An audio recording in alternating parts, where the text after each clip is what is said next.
Halo Sobat Peziarah sekalian, jumpa lagi dalam podcast Peziarah. Dan seperti kita tahu, bulan Oktober itu dikenal dengan bulan Rosario. Tetapi tidak hanya bulan Rosario, ada juga bulan misi di bulan ini. Dan terkait dengan Rosario dan bulan misi, ada yang namanya Rosario Misioner. Apa sih Rosario Misioner?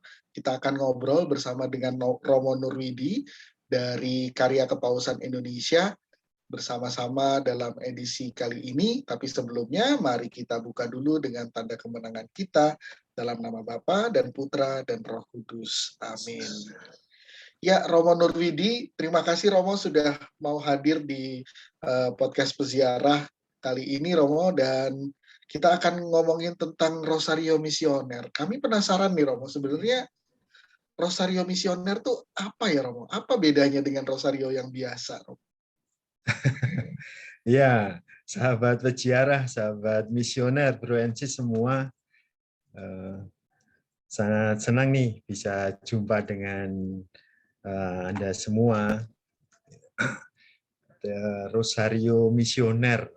Ya, sebetulnya Rosario Misioner itu ya doa Rosario ya, hanya intensinya, wujudnya itu untuk karya misi. Ya, karya misi itu ya untuk pertobatan orang-orang, untuk perdamaian dunia, untuk keluarga-keluarga, untuk panggilan, untuk para pimpinan gereja, para misionaris, ya kan, untuk gereja-gereja muda seperti itu.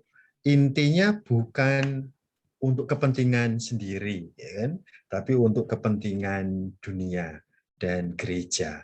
Seperti itu.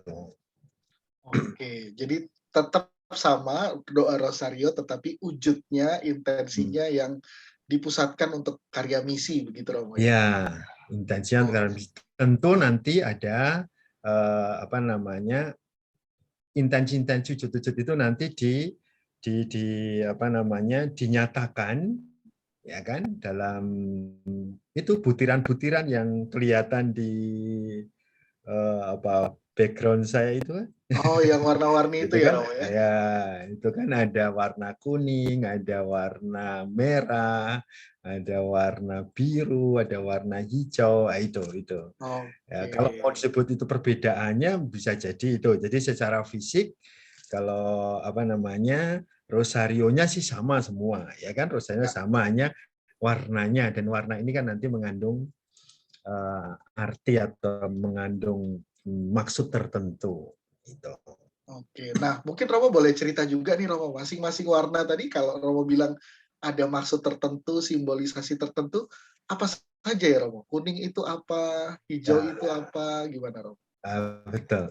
Jadi Rosario Misioner itu rosario yang ditujukan untuk karya misi, untuk dunia, untuk gereja, bukan untuk kepentingan diri sendiri. Nah, lalu di Rosario Misioner itu ada 5 warna. Ini ada warna kuning, ada warna biru, ada warna putih, ada warna merah, dan ada warna hijau. Nah, warna-warna ini melambangkan benua-benua atau melambangkan orang-orang yang berada dalam benua-benua. Warna kuning, butiran warna kuning ini menunjukkan warna mentari pagi atau warna kulit orang-orang Asia. Maka butiran warna kuning, kalau kita mendoakan 10 doa Salam Maria yang berwarna kuning ini, kita tujukan, kita intensikan untuk mendoakan orang-orang di benua Asia. Gitu kan? Nah, Asia itu kan berada di timur ya, terbitnya matahari, maka kan itu tadi kan mentari pagi, warnanya semburat kuning gitu kan. Kebetulan warna kulit orang-orang Asia juga semburat kuning gitu, maka ini menjadi lambang menunjuk benua Asia. Warna biru, nah warna biru ini menunjukkan lautan, gitu kan? Warna lautan yang berada di benua Oseania dan Australia. Maka kalau kita mendoakan 10 doa Salam Maria yang butiran warna biru, itu kita intensikan untuk orang-orang dari benua Oseania dan Australia yang dipenuhi atau dikelilingi oleh lautan itu. Yang warna putih ini untuk benua Eropa. Mengapa? Ini melambangkan tahta suci kepausan yang ada di Roma, di Vatikan, di Italia, di Eropa. Dan paus itu kan ciri khasnya memakai pakaian warna putih, memakai solideo warna putih, gitu kan. Nah, dan juga warna putih ini mau menunjuk warna kulit orang-orang Eropa. Maka kan kita kenal, orang kulit putih, gitu berarti kan orang-orang dari Eropa. Maka kalau kita berdoa 10 Salam Maria pada butiran warna putih, kita tujukan atau kita intensikan untuk mendoakan orang-orang Eropa. Yang warna merah ini kita intensikan untuk orang-orang benua Amerika. Ya, benua Amerika. Ini mengenangkan api misioner yang dibawa oleh para misionaris ke Amerika. Dan kebetulan juga orang-orang asli Indian, benua Amerika, itu kan kulitnya semburat merah, ya. Nah, ini kan lalu orang-orang Indian itu kan kelihatan merah-merah itu. Nah, ini maka jelas menunjukkan atau intensikan untuk orang-orang benua Amerika. Yang hijau ini untuk benua Afrika. Ya, warna hijau untuk benua Afrika. Ya, dilambangkan kok hijau karena apa? Nah, ini menunjuk pada hutan-hutan dan padang rumput yang hijau di Afrika. Nah, maka semua benua itu bisa kita doakan. Nah, Uskup Agung Fulton Jessin mengatakan bahwa kalau kita mendoakan Rosario Misioner, selesai mendoakan Rosario Misioner itu berarti kita sudah merangkul dunia. Ya. Kita sudah merangkul dunia, mendoakan seluruh dunia. Uskup Agung Fulton Jessin ini waktu itu sebagai Direktur Nasional untuk Amerika Serikat pada tahun 1950 sampai 1956. Itu film, ya. Jadi doa Rosario Misioner itu doa untuk seluruh dunia, seluruh benua, ya, untuk perdamaian, keadilan, kesejahteraan dunia, untuk karya misi, sehingga pewartaan kabar gembira Tuhan semakin didengar, semakin dikenal, dialami, dirasakan oleh seluruh umat manusia. Oke. Berarti Romo tadi sudah menjelaskan keunikan dari Rosario Misioner, yang salah satunya adalah warna-warninya tadi sudah dijelaskan. Warna kuning menyimbolkan benua Asia, warna hijau benua Afrika, dan lain sebagainya. Dan Romo tadi juga sudah menyebutkan Monsinyur Fulton Jessin, gitu ya. Ya. Kalau tidak salah, beliau yang mencetuskan doa Rosario Misioner ini, ya Romo? Sebetulnya jauh sebelum Monsinyur Fulton Jessin ini sudah ada. Jadi akar-akarnya itu sudah dimulai, sudah ditumbuhkan oleh seorang gadis muda dari Prancis, ya, namanya Pauline Marie Jericho. Itu, ya, yang mulai dengan Rosario ini pada tahun 1826. Ya, dia seorang putri pengusaha kaya, pengusaha sutra seperti itu di Prancis. Karena ada gejolak yang besar waktu itu. Jadi sesudah revolusi Prancis, situasinya tidak cukup bagus, baik di dalam negeri Prancis sendiri maupun di Eropa pada umumnya, dan dunia tentu juga mendapatkan imbasnya, gitu kan. Nah, lalu Pauline Marie Jericho ini yang kemudian nanti mendirikan Serikat Kepausan untuk Pengembangan Iman. Nah, itu ya salah satu serikat di dalam karya kepausan atau Pontifical Mission Societies. Nah, pada waktu itu dia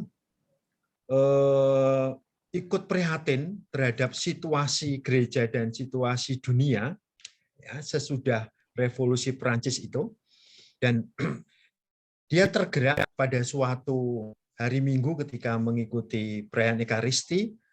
Pastor parokinya dalam khotbah mengatakan harta duniawi itu fana. Nah, dari situlah dia tersentuh dengan khotbah ini, gitu kan.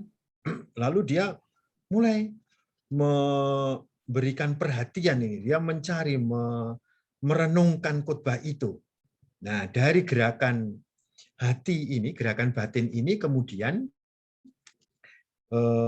Pauline Marie Jericho ini bersama-sama dengan para pekerja bapaknya, para buruh bapaknya, dia merintis yang namanya The Living Rosary atau Rosario Hidup.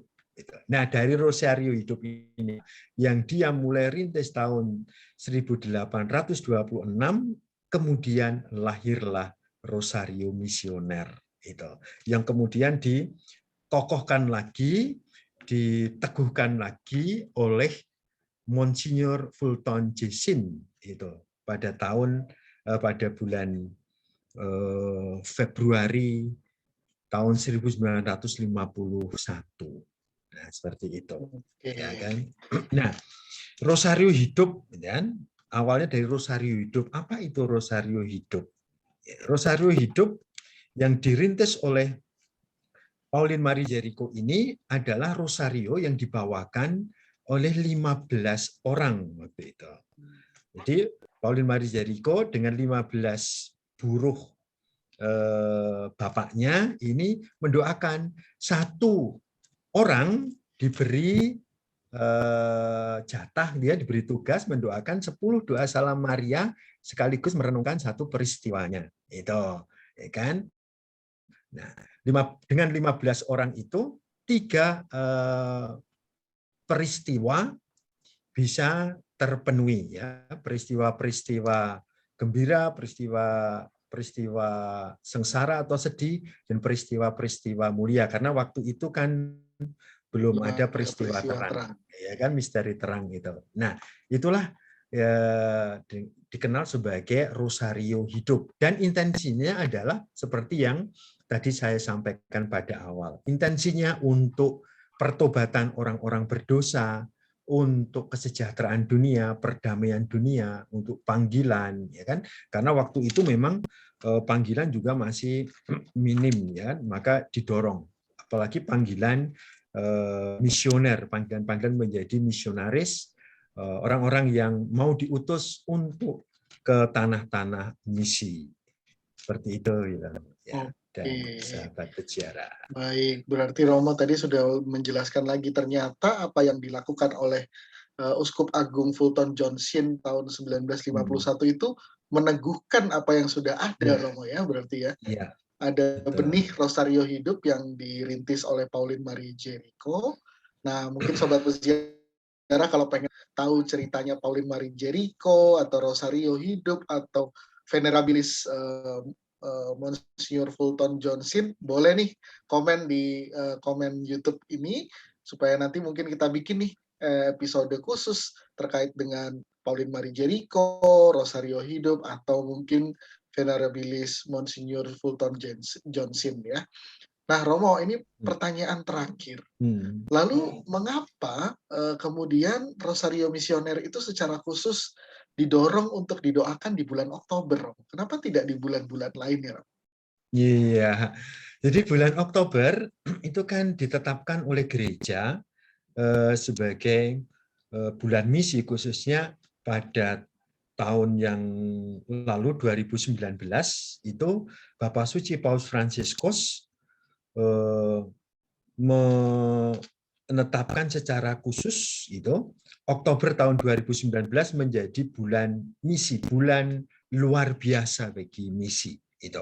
Tapi jauh sebelum itu Paus Pius ke-11 pada tahun 1926 menetapkan bahwa pada minggu kedua terakhir bulan Oktober itu menjadi hari Minggu Misi sedunia. Dan setiap pekan pada bulan Oktober itu diberikan tema-tema untuk direnungkan, untuk diolah bersama oleh umat beriman, umat Katolik. Di pekan pertama itu menjadi pekan doa, gitu kan? Pekan doa untuk misi.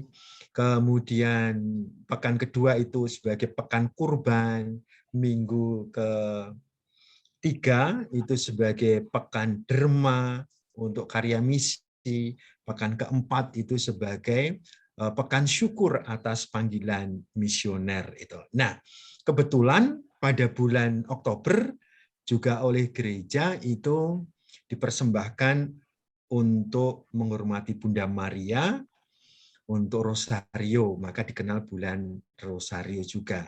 Oleh karena itu, kemudian keduanya ini kita gabungkan, kita jadikan satu menjadi bulan misi, Rosario Misioner. Nah, kebetulan juga pada tanggal 1 Oktober itu gereja merayakan pesta Santa Teresia dari Kanak-kanak Yesus atau Santa Teresia Lise yang diangkat oleh gereja, ditetapkan sebagai pelindung karya misi. Jadi sangat pas sekali, itu kan? Nah, diawali oleh perayaan atau pesta Santa Teresia Kanak-kanak Yesus sebagai pelindung karya misi, kita memulai bulan misi ini untuk berdoa secara khusus bagi dunia, bagi kesejahteraan perdamaian dunia, bagi karya misi gereja, dari pewartaan Injil kepada seluruh dunia. Nah, salah satunya lewat doa Rosario Misioner ini. Oke. Tapi kalau boleh lebih dalam sedikit, Romo, kenapa bulan Oktober itu disebut bulan misi juga, Romo? Selain bahwa tadi ditetapkan oleh Paus Pius ke-11 ya. Ya, karena itu tadi, karena gereja menetapkan hari Minggu Misi di minggu kedua terakhir bulan Oktober. Jadi tampaknya dari situ ya, dan diawali oleh pesta Santa Teresia dari Kanak-kanak Yesus sebagai pelindung misi. Ya, tampaknya dari situ. Sehingga bulan Oktober itu dikenal juga sebagai bulan misi. Dan mungkin juga terkait dengan sebuah dokumen yang saya pernah dengar namanya Maksimum Ilut kali, Romo ya. Yang dulu ditetapkan, kalau nggak salah bulan Oktober juga, kalau benar, Romo. November kalau November ya. Iya, itu oleh Paus Benediktus ke-15. Ya, tahun 1919 itu. Oke. Baik, kita sudah dapat banyak cerita dari Romo Nurwidi tentang Rosario Misioner. Ini menarik ternyata ya, Rosario Misioner ada warna-warni, ada sejarahnya, dan sebenarnya juga Rosario Misioner ini mengingatkan kita pada misi sejati gereja gitu ya, kerasulan dan juga doa gitu. Jadi tanpa doa kerasulan tidak berjalan, tanpa kerasulan kita juga tidak mungkin melakukan kerasulan tanpa doa gitu ya. Dan melalui doa Rosario Misioner sejatinya kita juga diingatkan kepada misi Kristus, yaitu keselamatan umat manusia. Jadi tanggung jawab kita semua untuk mewartakan kabar baik kepada semua bangsa, untuk memberikan keselamatan bagi dunia. Nah, Romo, di bulan ini ada berarti ya Rosario Misioner. Kalau ada mungkin Sobat Peziarah boleh diberitahukan Romo, biar mungkin ikut mengenal juga Rosario Misioner. Silakan Romo. Ya, pada tahun ini itu beberapa keuskupan sudah mulai menginisiasi dan mempelopori doa Rosario Misioner, gitu kan. Kalau tahun lalu itu doa Rosario Misioner dipimpin oleh para bapak uskup, gitu kan, setiap hari pada bulan Oktober tahun lalu. Nah, untuk tahun ini masing-masing keuskupan itu mengadakan secara mandiri, gitu kan, secara mandiri itu setiap hari. Yang sampai kepada saya itu Keuskupan Agung Jakarta sendiri itu setiap hari jam 7:30 malam. Ini digilir, kalau tidak salah setiap paroki mendapat beberapa paroki tentunya ya, karena kan ini hanya 30, sementara paroki di KAJ kan ada 66, 67 gitu kan. Nah, yang ini digilir per paroki itu di KAJ. Lalu di Keuskupan Sintang, ya, Keuskupan Sintang juga mengadakan ini. Kemudian Keuskupan Semarang, Keuskupan Agung Semarang ada, Keuskupan Bandung juga mengadakan itu, dan beberapa keuskupan yang lain mulai mengadakan dan sosialisasikan sekaligus mempopulerkan Rosario Misioner ini, karena dengan Rosario Misioner ini memang kita dua hal terjangkau ya. Yang pertama kita mendoakan karya misi, mendoakan dunia, gitu kan, mendoakan perdamaian dan keadilan kesejahteraan dunia. Sekaligus juga yang kedua adalah ini menjadi bentuk penyadaran bagi setiap orang Katolik bahwa setiap orang yang dibaptis itu mengemban amanat misioner dari Tuhan Yesus sendiri, kan. Sebelum kenaikannya ke surga, Tuhan Yesus mengatakan kepada para murid, jadikanlah segala bangsa muridku, kan. Ajarlah mereka, baptislah mereka dalam nama Bapa, Putra, dan Roh Kudus. Untuk itu, marilah para sahabat peziarah, sahabat misioner, berwanci semua, kita setiap hari tekun untuk mendoakan Rosario Misioner untuk keselamatan dunia, apalagi pada saat ini, ya kan, pandemi yang belum berhenti, masih, meskipun di Indonesia ini nampaknya sudah melandai ya, puji Tuhan untuk itu, tapi semoga semakin membaik lagi gitu. Dan ini tentu akan lebih baik kalau didukung dengan doa, kekuatan yang hanya Allah sendiri, hanya Tuhan sendiri melalui perantaraan Bunda Maria, Bunda Allah yang membantu untuk mengatasi ini semua. Baik, jadi jangan lupa ya Sobat Peziarah sekalian, kalau mau mencoba mengikuti Rosario Misioner, silakan cek di keuskupan masing-masing, ada jadwalnya. Untuk Keuskupan Agung Jakarta, nanti bisa cek di YouTube KKI Keuskupan Agung Jakarta, atau di YouTube yang lain gitu ya, jam 7:30 malam setiap malam. Jadi silakan mengikuti dan rasakan bagaimana kita merangkul dunia melalui doa Rosario Misioner. Baik, terima kasih banyak Romo Nurwidi untuk sesi episode podcast Peziarah terkait Rosario Misioner ini. Kita masih akan ada satu episode lagi Sobat Peziarah terkait Rosario Misioner ini, terutama akan mengulas peristiwa-peristiwa di dalam Rosario Misioner dan kenapa Bunda Maria bisa menjadi teladan misioner. Jadi jangan lupa saksikan dalam episode berikutnya minggu depan ya. Mari kita tutup perjumpaan kita dengan tanda kemenangan kita dalam nama Bapa dan Putra dan Roh Kudus. Amin. Ya, jangan lupa Sobat Peziarah sekalian untuk like, komen, dan subscribe YouTube Peziarah Katolik dan menghidupkan lonceng notifikasinya untuk terus mengikuti konten-konten Peziarah. Kita jumpa lagi dalam YouTube Peziarah Katolik minggu depan. Sampai jumpa.